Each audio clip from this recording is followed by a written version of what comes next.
All right, welcome to the lobby of the South Carolina General Assembly. A couple of issues that are hitting this week or have hit, and that is direct primary care.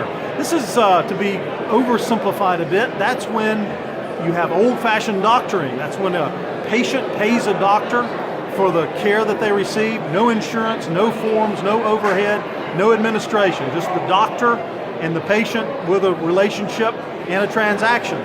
No more complicated than that, but that was considered this week in the General Assembly. Issues related to that, the healthcare industry is concerned about it, particularly the insurance industry, for whether they would be on the hook for anything. So there's some details about that. They're being worked out. So we trust a couple of weeks from now we'll get a direct primary care bill moving.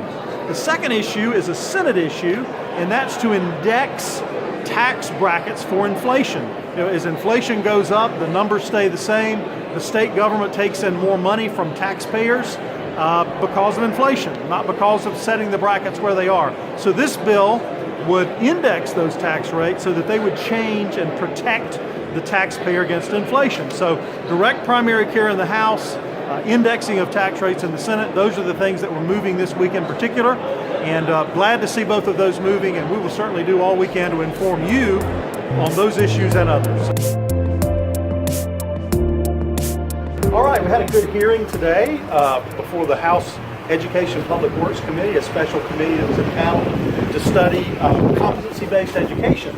And we were very happy to have Carla Phillips present today, who is with the Foundation for Excellence in Education. Really enjoyed your seminar at the Washington Summit that you chaired. Great informative seminar on this issue. But so for folks here in South Carolina who don't know about it, just tell us kind of what competency-based education is. Well, first of all, thank you so much. It's been such a pleasure to be here in South Carolina, especially on such a beautiful day. Yeah. Competency-based education is a new way of looking at school. So it's a system where students advance to higher levels of learning when they demonstrate actual mastery of key concepts and skills, regardless of time, place, or pace. So it's really about flexibility.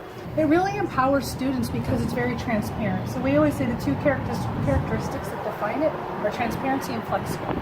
So kids know exactly what's expected of them. They know how they'll be graded and assessed and what they know how to succeed. Yeah. And it's transparent for parents, teachers, and students all across the world. Really, this is not a new shiny reform. This is really just the next logical step in really making sure kids are truly college and career ready, and providing educators the flexibility they need, and empowering students. And it's really about also correcting what we call false signals.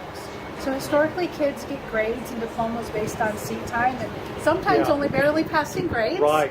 And this is really about saying, okay, what are the key things we really want to make sure kids know how to do in order to get credits and goals? Well, thank you so much for testifying today, coming all the way from Arizona to South Carolina. Certainly one of the experts in the country on this issue, and we're glad to bring you this information to you here with Palmetto Promise Institute, and you'll tune in for our next video broadcast. Thank you.